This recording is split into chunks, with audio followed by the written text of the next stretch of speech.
बहुत पहले Bharat higher education को विश्व के बाजार में बेच आया है और कमिट कराया है कि वो शिक्षा को बेचेंगे।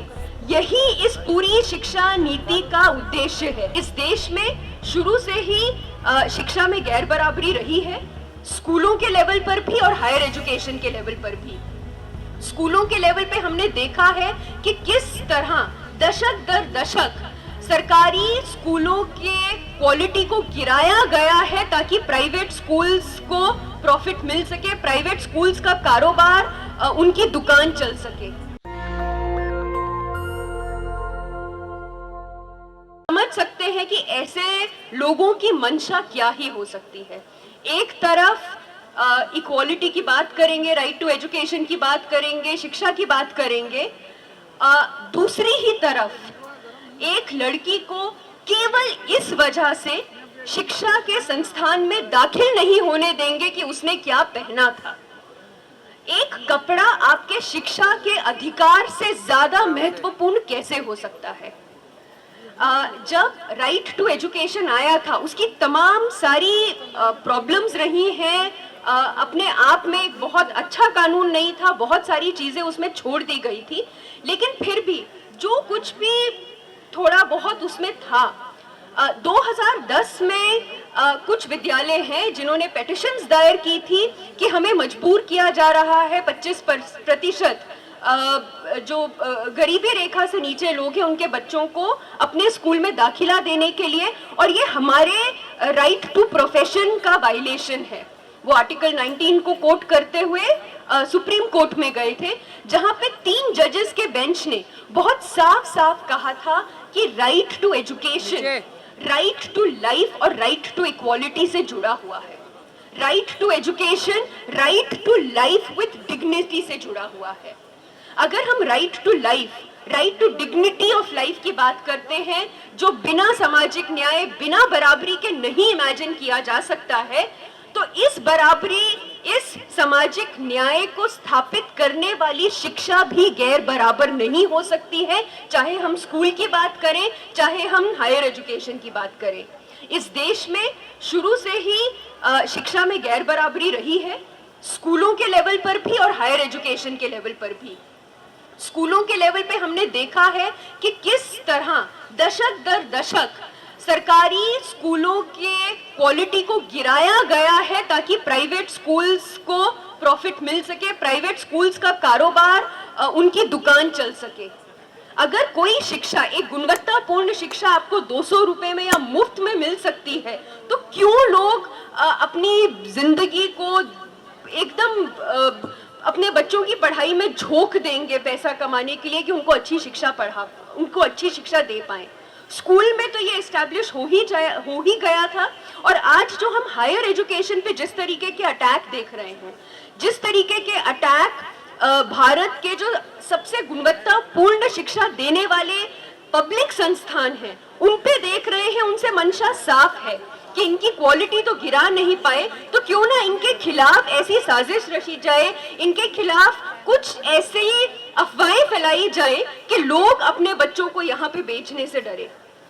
तो हमको देखना पड़ेगा कि इस नीति को जो बनाने वाले हैं उनकी मंशा क्या है। उनकी मंशा बहुत पहले तय हो गई थी।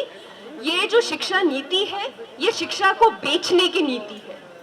जैसा कि अभी कहा, this is no education for poor, no education for people. बहुत पहले भारत हायर एजुकेशन को विश्व के बाजार में बेच आया है और कमिट कराया है कि वो शिक्षा को बेचेंगे। यही इस पूरी शिक्षा नीति का उद्देश्य है। इसीलिए जहां कहीं भी एक्सपेंशन की बात हो, जहां कहीं पे भी शिक्षा का दायरा बढ़ाने की बात हो, वहां पे अपने आप सरकार जिम्मेदारी ना लेते हुए पीपीपी, प्राइवेट पब्लिक पार्टनरशिप का जफूफा छोड़ देते हैं। वो कौन सा ऐसा प्राइवेट है जो बिना प्रॉफिट के शिक्षा में अपना रिसोर्स लगाएगा, अपना पैसा लगाएगा?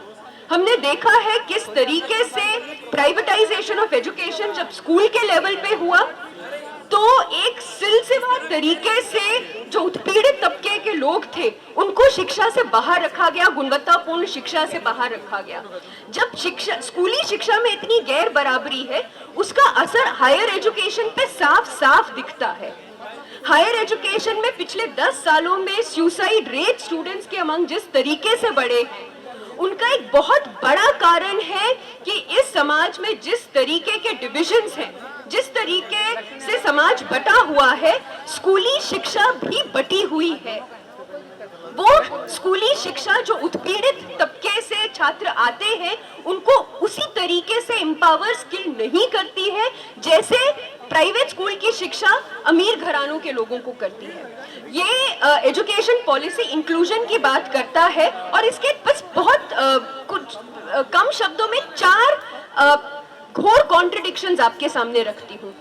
इंक्लूजन और मैसिफिकेशन की बात करने वाला कोई भी सरकार स्कूलों के रैशनलाइजेशन की बात कैसे कर सकता है? स्कूलों का रैशनलाइजेशन मतलब सरकारी स्कूलों की संख्या को कम किया जाएगा। एक ऐसे देश में जहां की आबादी इतनी है और बढ़ ही रही है, उस देश में कोई एक कॉमन सेंसिकल आर्गुमेंट बता दीजिए कि स्कूलों की संख्या कम करने का लॉजिक क्या हो सकता है। स्कूलों की संख्या कम इसलिए की जाएगी ताकि प्राइवेट स्कूलों को बढ़ावा दिया जा सके। स्कूल बढ़ेंगे लेकिन सरकारी स्कूल कम होंगे तो फिर स्कूली शिक्षा में किसका दबदबा रहेगा, आप समझ सकते हैं। एक शिक्षा नीति जो इंक्लूजन की बात करती है, जो अपने पहले के 2-3 पेजों में ही इस बात को एक्नॉलेज करती है कि शिक्षा लिबरेशन का टूल है, वो शिक्षा नीति मल्टीपल एग्जिट की बात कैसे कर सकती है? क्या एग्जिट शिक्षा के अलग अलग स्तरों पे अपने आप नहीं है? आप 10वीं कक्षा पास करके वहां पे बैठ थोड़ा ही जाएंगे, आप ग्रेजुएशन खत्म करके अपनी बीए की क्लासेस में बैठ थोड़ा ही जाएंगे, आप एग्जिट करेंगे। शिक्षा संस्थानों का काम आपका एग्जिट कराना नहीं है, आप पास हो जाइए, आप एग्जिट कर जाएंगे। उनका काम है आपको रिटेन करे रखना। उनका काम है कि जब आप एक शिक्षा के संस्थान में दाखिला लेते हैं, इंक्लूजन वहां पे कंप्लीट नहीं होता है। इंक्लूजन सिर्फ एंट्री या इनरोलमेंट का नाम नहीं है। इंक्लूजन का मतलब है कि वहां पे रहते हुए आपको उसी गुणवत्तापूर्ण शिक्षा के पार्टिसिपेशन में आपका एक्सेस रहेगा, नॉलेज प्रोडक्शन में आपका एक्सेस रहेगा और संस्थान आपको वो तमाम सारे एकेडमिक इंफ्रास्ट्रक्चर प्रोवाइड करेगा जो आपको अपनी शिक्षा कंप्लीट करने में साथ दे। अगर किसी भी कारणवश स्टूडेंट्स शिक्षा से बाहर हो रहे हैं, छोड़ रहे हैं, तो इसका उपाय उनके छोड़ने को लेजिटिमाइज करना नहीं है, उन कारणों को सोचना है और उन सॉल्यूशंस को सोचना है जिनकी वजह से वो वहां पे रह पाए। अगर और कॉन्ट्रडिक्शन देखिए, 3 साल के ग्रेजुएशन को कहते हैं 3 साल काफी नहीं है, चौथे साल के बिना तो आप कुछ सीख ही नहीं सकते हैं। आप चौथे साल के बिना नहीं सीख सकते हैं, लेकिन 1 साल करके जा सकते हैं। ये किस तरीके का कॉन्ट्रडिक्शन है? किस तरीके, मतलब कॉमन सेंस भी अगर यूज किया जाए तो इस शिक्षा नीति का कोई सार ही नहीं निकल के आता है। और आप खुद सोचिए वो कौन से लोग हैं जो 1 साल करके 2 साल करके निकलना चाहेंगे या निकलने को मजबूर होंगे। एक्चुअली ये ड्रॉप आउट्स नहीं है, इन्हें पुश आउट्स कहते हैं।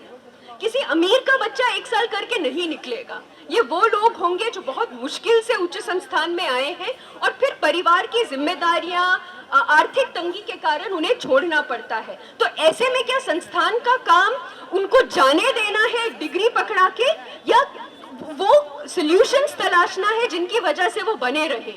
मैं साइकोलॉजी पढ़ाती हूँ, एजुकेशन पढ़ाती हूँ, ऐसे डिसिप्लिन से जिनमें ज्यादा तक महिलाएं आती हैं। बहुत बार ये हर साल की कहानी है कि कुछ छात्राएं आके कहेंगी कि घर से शादी का प्रेशर है, और बहुत बार वो इस प्रेशर से ये कह के लड़ती है कि 3 साल की ग्रेजुएशन है, मेरे 3 साल पूरे हो जाने दीजिए, 2 साल की एमए है, मेरे 2 साल पूरे हो जाने दीजिए।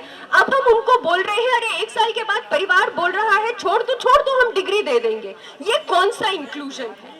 ये शिक्षा बात करती है डिजिटल एजुकेशन की।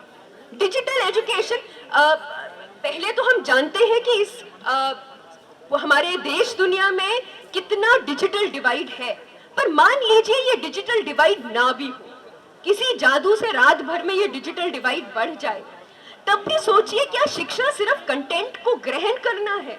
सबसे ज्यादा स्कैफोल्डिंग, हैंड होल्डिंग, बातचीत की जरूरत उस स्टूडेंट को होती है जो उत्पीड़ित तबके से आता है। जब ऑनलाइन शिक्षा का दौर चल रहा था इस बीच, तो सबसे ज्यादा एक चीज जो खलती थी एक शिक्षक होने के नाते, वो ये थी कि मैं देख नहीं पा रही थी कि कौन सा छात्र आज एब्सेंट है। मैं ये नहीं जान पा रही थी कि कौन नहीं बोल पा रहा है, किसको शायद मेरी जरूरत होगी। तो ये डिजिटल एजुकेशन डिवाइड घटाएगी नहीं, डिवाइड बढ़ाएगी, क्योंकि जिसके पास रिसोर्सेज है वो आके इंटर्नशिप वाला, हैंड होल्डिंग, मेंटरिंग वाली शिक्षा लेगा, और जो पहले से ही उत्पीड़ित है, मार्जिनलाइज्ड है, उसको आप सबसे थर्ड ग्रेड सिर्फ एक एसिमिलेशन वाली शिक्षा देंगे जिसमें क्रिटिकल थिंकिंग का कोई बात नहीं है। एक आखिर की बात मैं ये जरूर कहना चाहूंगी कि शिक्षा के संस्थानों में शिक्षा सिर्फ क्लासरूम के अंदर नहीं, बाहर भी होती है। अगर आज हम यहाँ पे सब खड़े हैं, हमारे बहुत सारे प्रेजुडिसेस, स्टीरियोटाइप्स टूटे हैं, क्योंकि हम अलग अलग कॉन्टेक्स्ट से आए हुए छात्रों के साथ दोस्ती किए, उनसे मिले, उनसे सीखे। ये लोग चाहते हैं कि हम ना मिले, एक दूसरे के बारे में जो भी हमारे स्टीरियोटाइप्स हैं, प्रेजुडिसेस हैं, वो बने रहें, हम बटे रहें, और एक कलेक्टिव ऑर्गेनाइजेशन, मोबिलाइजेशन कभी पॉसिबल ही ना हो सके तो संस्थानों को खत्म कर दें। इसके खिलाफ पुरजोर तरीके से लड़ने की जरूरत है। आप सभी छात्रों को क्रांतिकारी सलाम, जिन्होंने इस स्लोगन को जिंदा रखा, इस नारे को जिंदा रखा, लड़ो पढ़ाई करने को, पढ़ो समाज बदलने को। शुक्रिया। इनकलाब जिंदाबाद। नेशनल दस्तक की आपसे गुजारिश है कि अगर इसको बचाना चाहते हैं तो नेशनल दस्तक को सब्सक्राइब करने के लिए रेड कलर के सब्सक्राइब बटन को दबाएं, फिर बेल आइकन की घंटी दबाएं। नेशनल दस्तक को बचाने के लिए बहुत जरूरी है कि हर खबर को शेयर करें, लाइक करें, कमेंट जरूर करें।